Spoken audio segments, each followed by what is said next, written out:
There we go. We are grateful for the partnership we have shared in the gospel. There is no better thing than to serve the King. Of all the things going on in the world, of all the little projects you and I might be engaged in, there is only one that has been guaranteed success.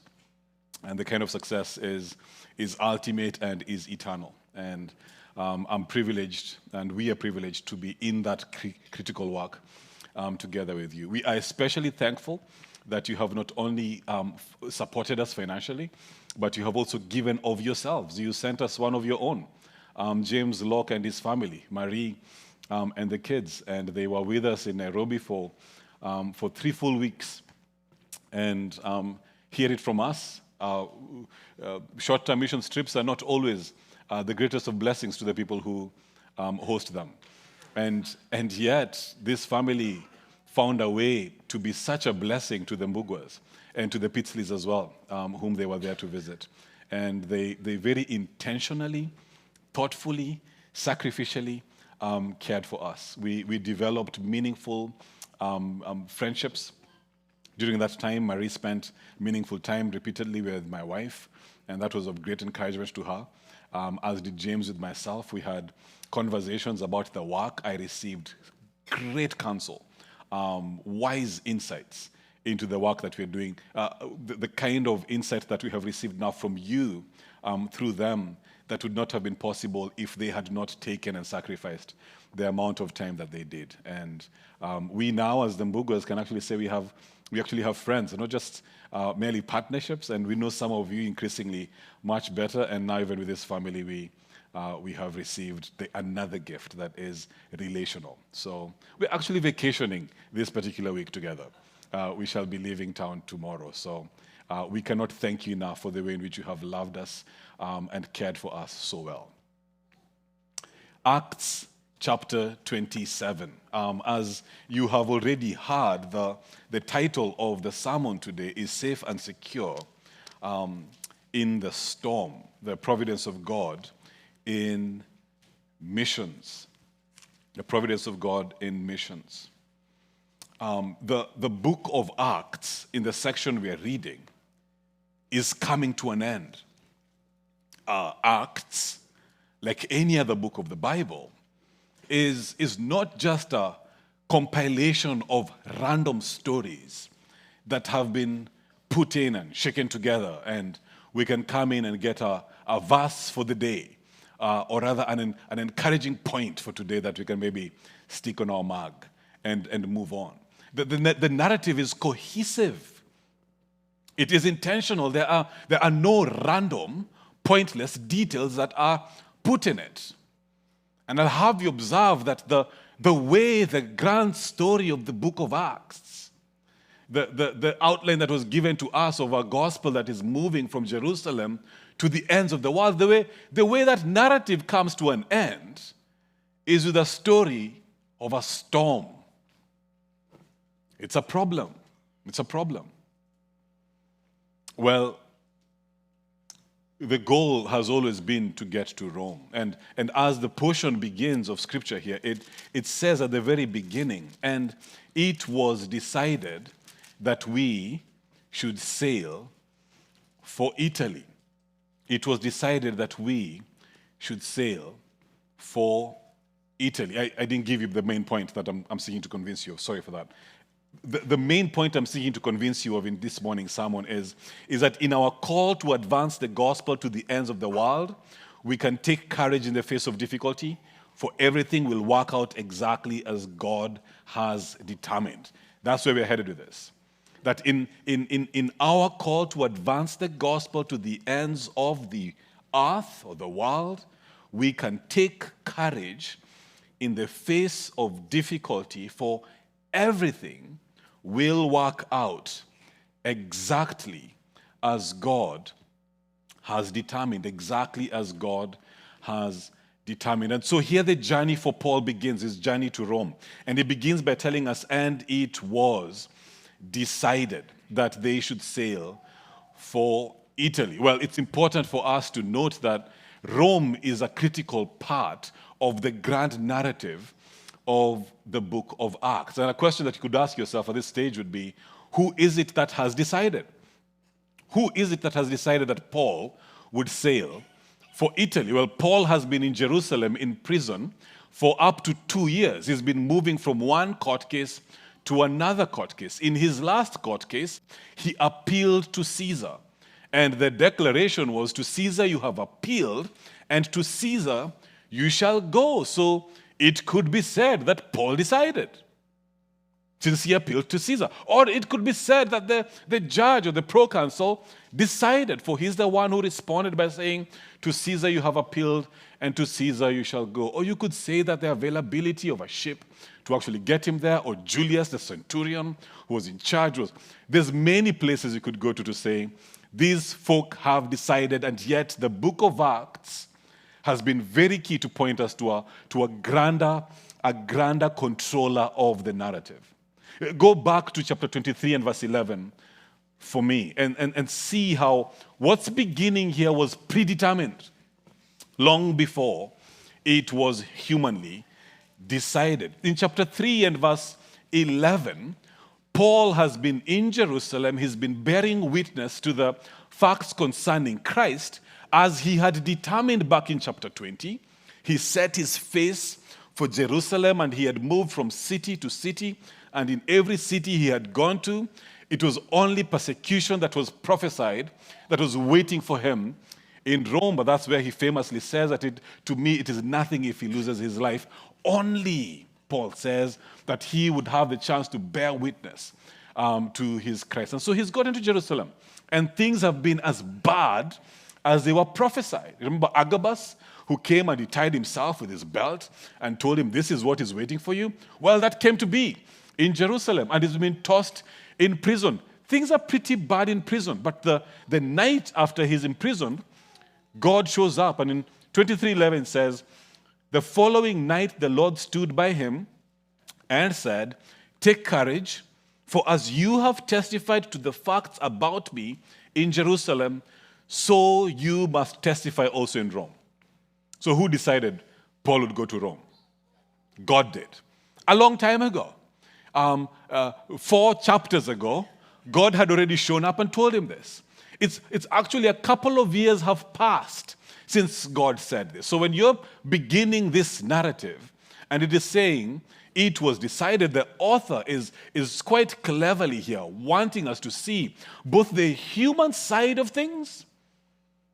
You're not going to hit a more ordinary tale than this. Ordinary in the sense that it just seems like random stuff is happening.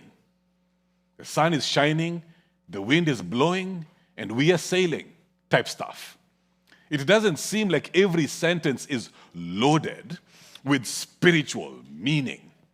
And yet, what the author wants us to see is, yes, in that very ordinary occurrence of life, I was going to the shop and a car showed up and bumped me, and they did not have milk, or the baby fell sick, in the ordinary day-to-day lives that we live. God is not absent. There's a God behind all things that transpire in our lives, that has determined exactly how things will transpire. For your own benefit, you can go back to chapter 19 and verse 21, where you will find Paul resolving to go to Rome.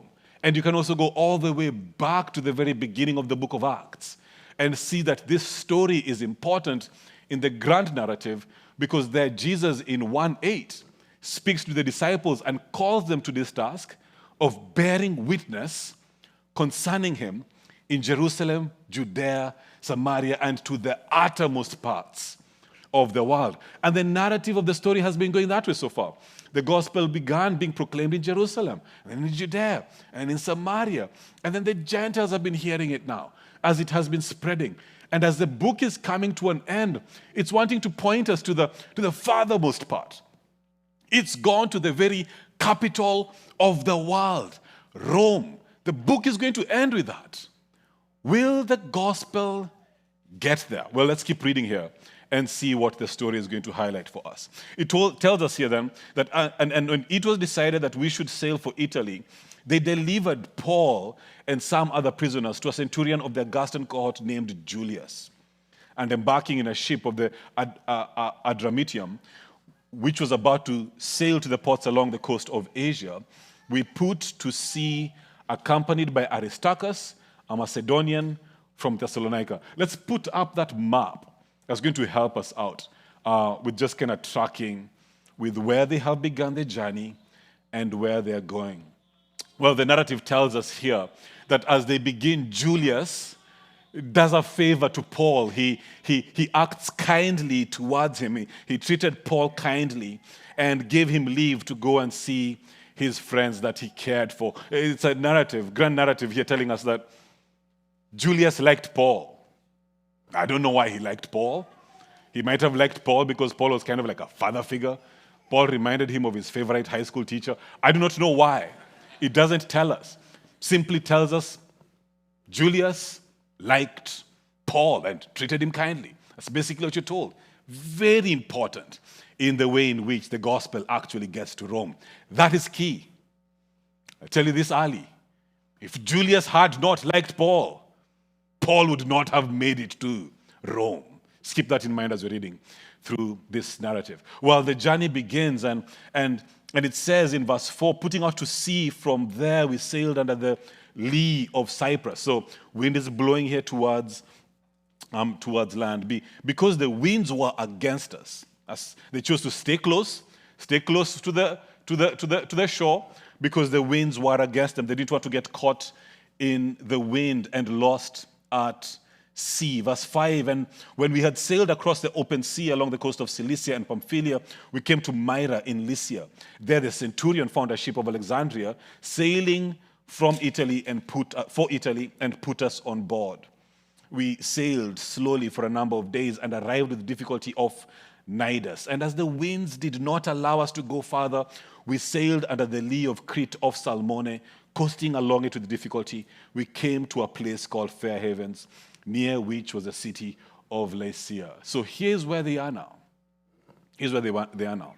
In the setting of this story, the author wants you to know one thing. Things are hard. This key critical journey towards Rome, this long-anticipated trip, long-anticipated as far as the narrative goes, as far as chapter 1, verse 8 anticipated. This critical thing and desire Paul has had in his heart for years. He spoke about it in chapter 19. That's a long time ago. We're in 27. That's like a third of the book ago. It's not going well. It's kind of about to happen, but it's not going well. Do you notice the number of times it says difficulty? So it says in verse 4 that the winds were against them. It's not a good thing. It says in verse 7 that they arrived with difficulty off Cnidus. And then verse 8, coasting along it with difficulty. At the very onset of this journey, this critical journey, you're being told that things are difficult. Well, Paul speaks in verse 9, and things don't get any better. Since much time had passed, and the voyage was now dangerous. See the progression there? If it's a movie, it's not playing the happy background music at this point. Things are not yet at their darkest, but musically it's starting to change slowly to give you a sense of impending doom. It's moved from dangerous, it's moved from difficult to now dangerous. And Paul speaks, and he says it's dangerous because the fast was already over. It's a Passover day, the Day of Atonement, later on in the year, September, October, roughly, depending on the positioning of the moon.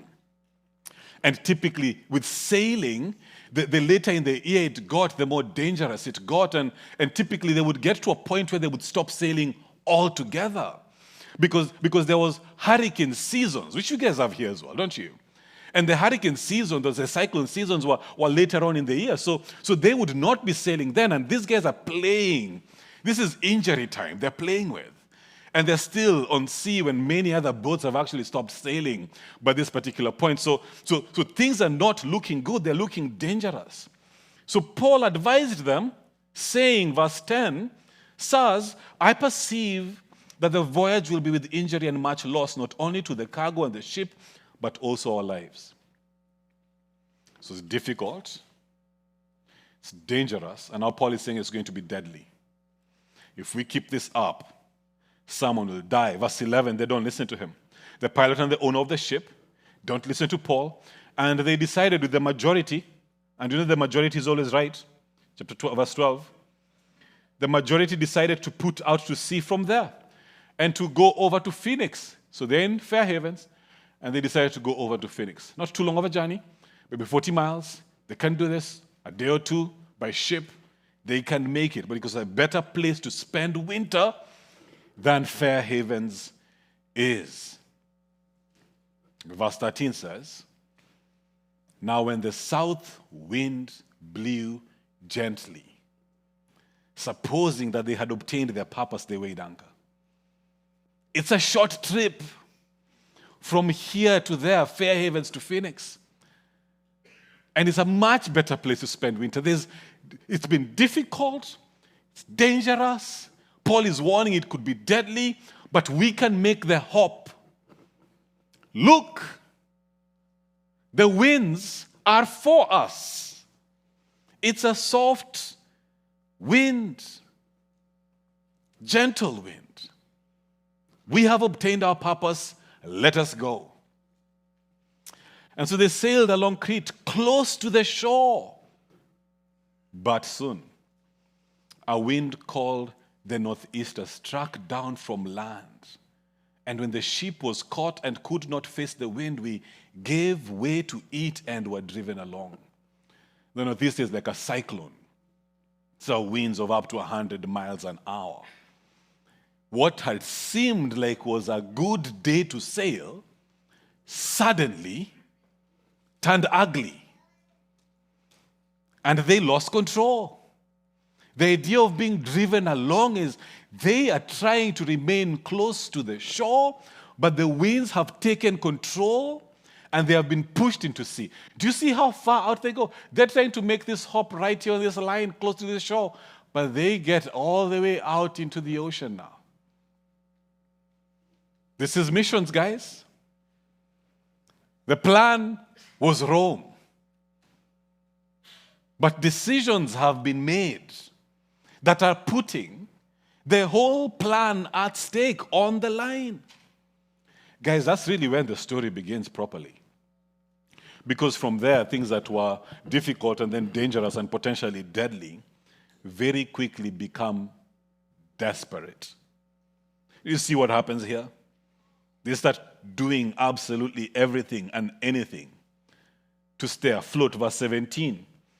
Hoisting it up, they're supposed to undergird the ship. They've tied the ship together with rope so it doesn't break apart in the storm.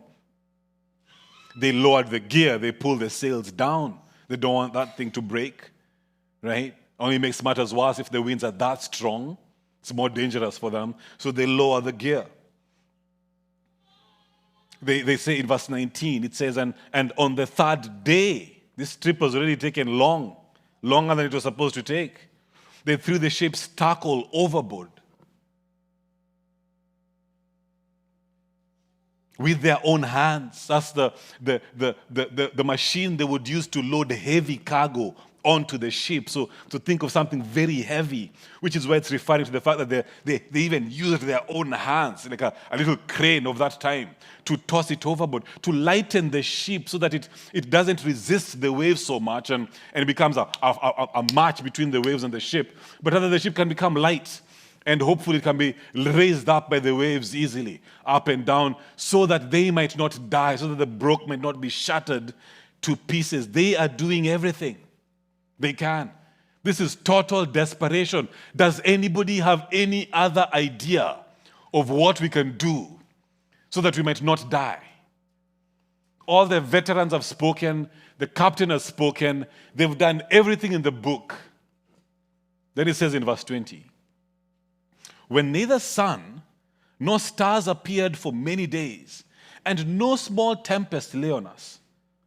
All hope of our being saved was at last abandoned.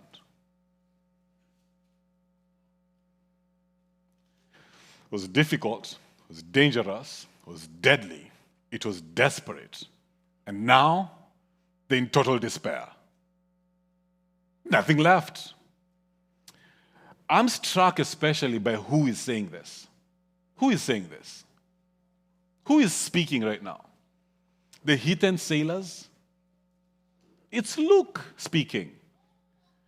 It's Dr. Luke, the author of the book. Did you notice that? It's very important. It keeps coming in and out of the story in Acts.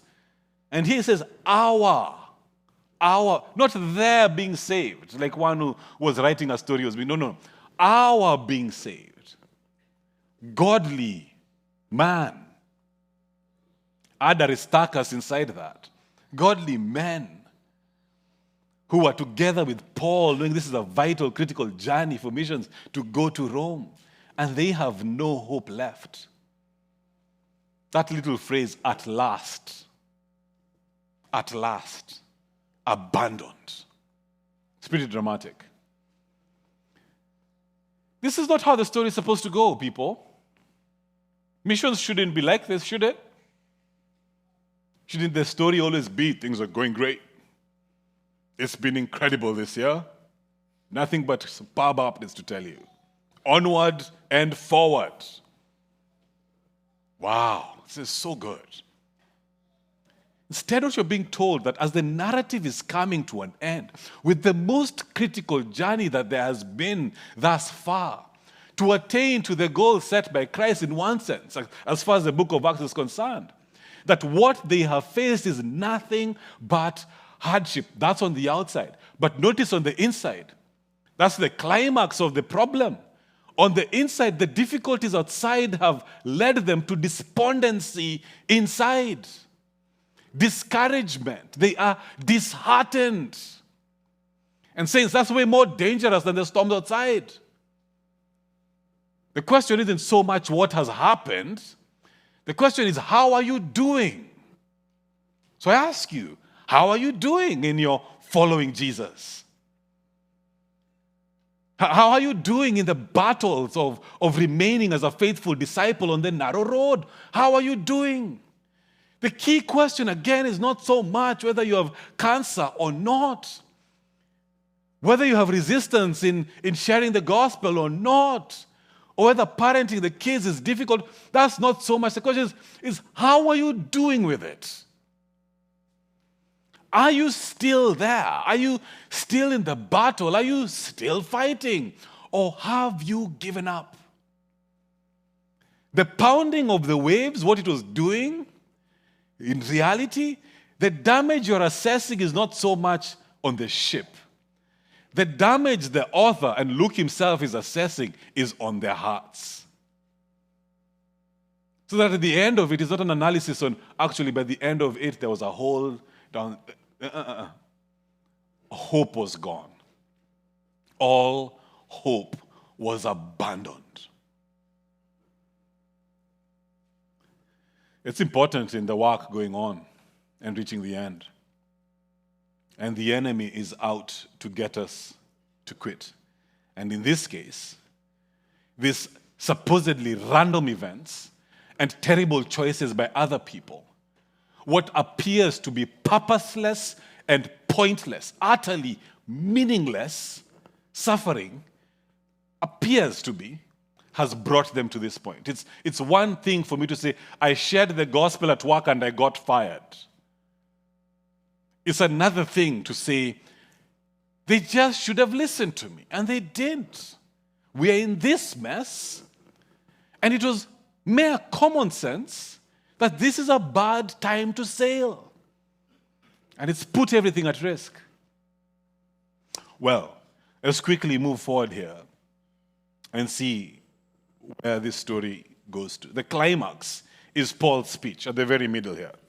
Paul speaks and he gives us the heart of this conversation. Look at verse 21. Since they had been without food for a long time, Paul stood up among them and said, "Men, I told you so." Says it in different words. "You should have listened to me and not set sail from Crete and incurred this injury and loss. You made a mistake." At no point does it say it was prophecy from God, to be clear. In fact, earlier on, it simply says Paul gave them advice. Paul advised them. All Paul was using was his experience out at sea. 2 Corinthians 11. He'd done this a lot. Basic sailing rules. You don't sail after the fast. All he's using are just basic common sense stuff. This seems unwise, and they did not listen to his good wisdom. And yet, verse 22, "I urge you to take heart." So here's what you need to get, in case I rush through my remainder of my sermon and you don't get it. You see what the problem is? The problem is not the storm. That's part of it. But the heart of the problem is their discouragement. It's their discouragement. They lost all hope. What is the answer? The answer is addressing that problem. Take heart. Take heart. That's the fight right now. Imagine that. The fight right now for this last leg of the journey is not do incredible things for Jesus. It's take heart. Be encouraged. It will be okay. He says it twice. You notice that? Verse 25? Again, repeats it. 22. "I urge you to take heart." If you're looking for application here, take it from Paul. He says it again, verse 25. "So take heart, men, for I have faith in God, that it will be exactly as I have been told." Well, Paul has been told twice this message. Right here, he was told in verse 24, "Do not be afraid, for you must stand before Caesar." It's interesting, isn't it? The mission to Rome has not been lost in all of this. This is 1:8 stuff. It's all about Caesar. It's all about Rome. That's what's really going on here. That's what's really at stake here. And they are being told, you will make it there. I have determined, I have purposed that you will make it there. So on the basis of what God has said, take heart. So to draw your attention to what has happened multiple times, anytime they've taken heart. Go back to the verse I pointed you to, 23:11. 23:11, Paul was in big trouble. He had caused another riot. He causes riots a lot. In 19, where we looked at, I think 19 to 26, he had caused another riot there in Ephesus. He was just about to, before he resolved to go to Rome.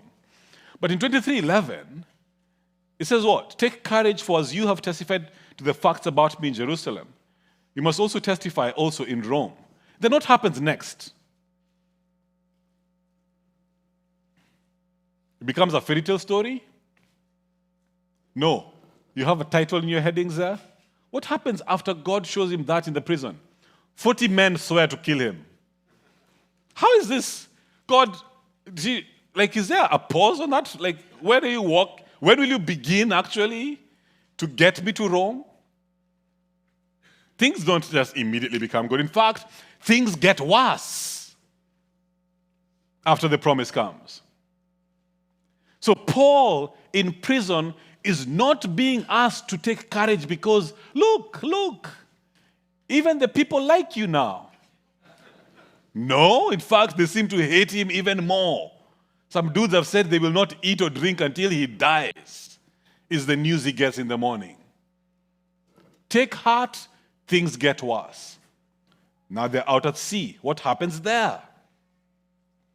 Take heart, and yet what follows afterwards is something bad. Do you see that? Yes, skip to verse 29. They're traveling. The ground is nearing. They're measuring the fathoms, how deep the ground is. It starts off with 14. It starts off with 20 fathoms, and then they go a bit further. It's getting lower and lower and lower. So they fear that they're going to run aground. Verse 29. They let down their anchors, and they prayed for day to come. Have you ever been in a situation like that?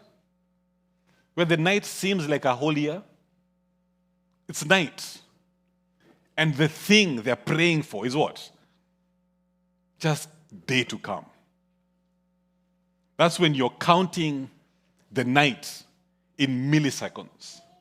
You're watching your clock, it's still 2:31. Now it's how has it been 2:31 for that long? Seems like it's not moving. It's like the Joshua story, the sun has stood still in the sky. They're desperate. That's what's happening. So here's the point. Their encouragement was not meant to come from their circumstances. No. Their call to be encouraged sometimes was actually followed by things getting worse. Their encouragement was to be sourced from this little phrase. Do not fear, have faith in God. That's it. Where have you placed your faith? What are you clinging to? What are you holding fast to? Not that things are looking better. Praise the Lord if they are, but don't put your hope there. Circumstances come and go. Put your faith in God, for it will be exactly, that's the phrase Paul uses, as he has been told. You see, that's our job, brothers and sisters, to place our faith in God. To place our faith in God. Nothing else. For it is this God in the book of Acts who has been displayed as the one who has conquered all. The reason there is confidence that the mission will reach its end is because Jesus rose from the grave. If someone ever asks you, why do you have hope in circumstances like this? Here's what you should say. Because I believe in the only person who has ever risen from the grave. It's not so much, our pastor said this, or our church says that, or That's what we do from up here. We have anchored it all on the one who rose from the grave. That's the book of Acts. It's all about the resurrection. He rose from the grave. It is done. We can hang our hat on that and go sleep. There's a storm, there's troubles, it's not looking like it's working out. We know how the story ends because he rose from the grave. That's the whole point of the book of Acts. And so no matter how the story goes, it's like we already peeped at the last chapter. And we saw, he doesn't die. So it doesn't matter if he says, and the sword was swung towards his head. You're still smiling. You're like, yeah, I know how it ends. And he's lying down, he looks dead. You're like, I guess he's rising from the grave because I know at the end, he's still alive. I saw him talking to someone. Jesus rose from the grave. The mission will get complete. Put your faith in God. You are safe. You are secure no matter the storm that's going on. So nothing can stop the gospel. Not Sanhedrins or angry mobs or tribunes or proconsuls or kings or hurricanes or snakes in Malta. Nothing in heaven or earth, demons or angels, visible or invisible. We, in all circumstances, can put our faith in God. We can take courage on the basis of his promises, his precious promises. His promise to always, now and forever be by your side. He will never leave you alone. He has said that. So you know that. Cling to that reality. He said he will not break that promise. He has not lied to you. He is right there beside you. His promise that he will work all things out, including that thing, for your good. His promise to hold you fast. No one can snatch you out of his hand. His promise that your greatest enemy, sin, death, and the devil, will not conquer you. No, in Christ we are more than conquerors. His promise to pray for you when you do not know how to Pray for yourself. His promise that everything you lose in this world for his name's sake will be repaid 100-fold in this world and in the world to come, eternal life. His promise that your light and momentary affliction is working for you eternal glory. His promise that even if they kill you, not a hair on your head will be hurt. His promise that he has prepared a place for you. His promise that he will hear every one of your prayers. His promise that he will wipe every one of your tears. His promise that he is coming back again. The king will return. His promise to clothe you in glory and splendor. His promise that you will spend endless of days in his presence. His promise that he will not deny you on the last day. On the basis of this, take courage. Take courage. That is what you put your hope in, even when it feels like everything else is falling apart. The one who has called you to follow him will not abandon you. Would you just notice briefly how the story then wraps up? The land is drawing closer, but then they get stuck in verse 41. The front, the bow is stuck. That's the front of the boat. And the back is being hit. They can die again. This is how the story keeps going. Do you notice what comes just before that? When they got encouraged, remember, they got encouraged, things got bad. Paul stands up to encourage them to eat some food. That's going down in verse 34. Therefore, I urge you to take some food, for it will give you strength, for not a hair from your head will perish. Verse 36. And they got encouraged, and things got worse again. It's really the pattern here. Because from verse 39 to the end, they're almost dying. Look at verse 42. The soldiers' plan was to kill the prisoners. It's like finally when the sailors get encouraged, then they're about to die now. So what we've been trying to do, all hope of our being saved was lost. Paul gives a speech. Things get worse. Paul gives a speech. They get encouraged. Things get worse again. Anytime there's a little encouragement, things get worse. Take courage. Things get worse. But the soldier, but the centurion, verse 43, saves them. The guy who liked Paul. That's how the mission got saved. Julius liked Paul. God is in every detail. He is controlling absolutely everything. The winds that have tossed them into the middle of the sea, they providentially blow them to just the right island, Malta, which luckily did not happen to have cannibals. Instead, happened to have some very kind people. They lit a fire for them, and they warmed themselves, and they fed them. And it also just so happened to be the one that had a ship that was headed to Italy. In fact, the winds that blew them, that almost killed them, actually got them way closer to their destination than they would have been. It seemed all chaotic and out of control, but God was at work in every single detail.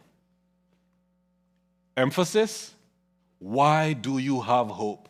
Not because of circumstances. What goes down in Malta? Paul is bitten by a snake. You remember that story? Paul is bitten by a snake. And what do the people say? When he's bitten by a snake, says this in verse chapter 28 and verse 3. Look at verse 4. When the native people saw the creature hanging from his hand, they said to one another, no doubt this man is a murderer. How do they know that? Because God said that? External circumstances. What happens next? Here's what I found. No, I don't want to know what you found. He, however, verse 5, shook off the creature into the fire and suffered no harm. And they were waiting for him to swell up and suddenly fall down dead. But when they had waited a long time and saw no misfortune come to him, they changed their minds. And they said that he was a god. That's not how Christians act. We most probably shouldn't do this. But the day looks nice. Maybe God's favor is upon us. Let's do it. Circumstances.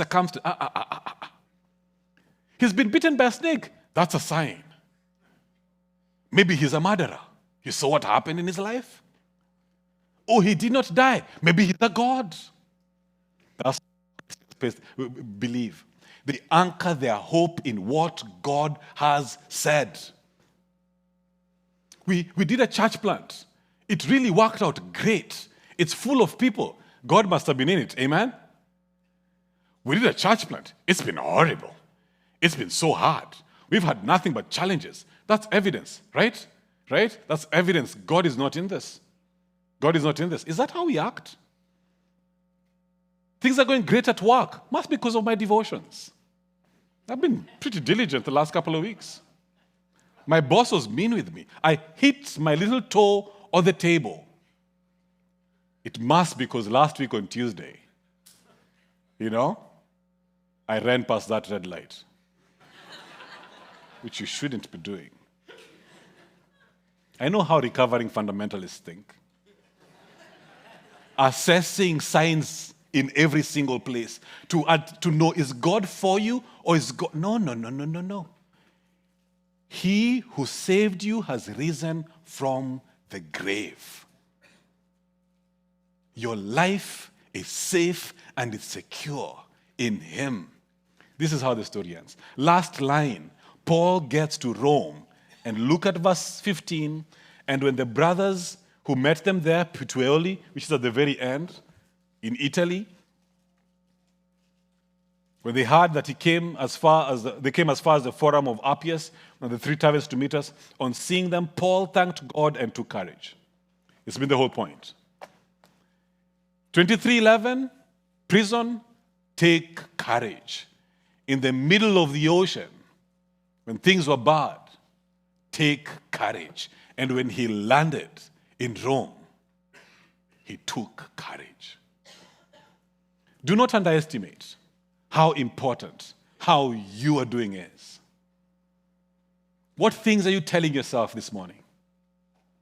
Are you believing lies? Are you believing lies? Has the enemy or has your heart caused you to turn your eyes away from God? And maybe you've been over-focused with just how life is going and not so much how your soul is doing. You've been given a much surer foundation upon which to build your Christian life. And it is not the circumstances, the ever-changing circumstances of your life. It is what Christ has done. Amen.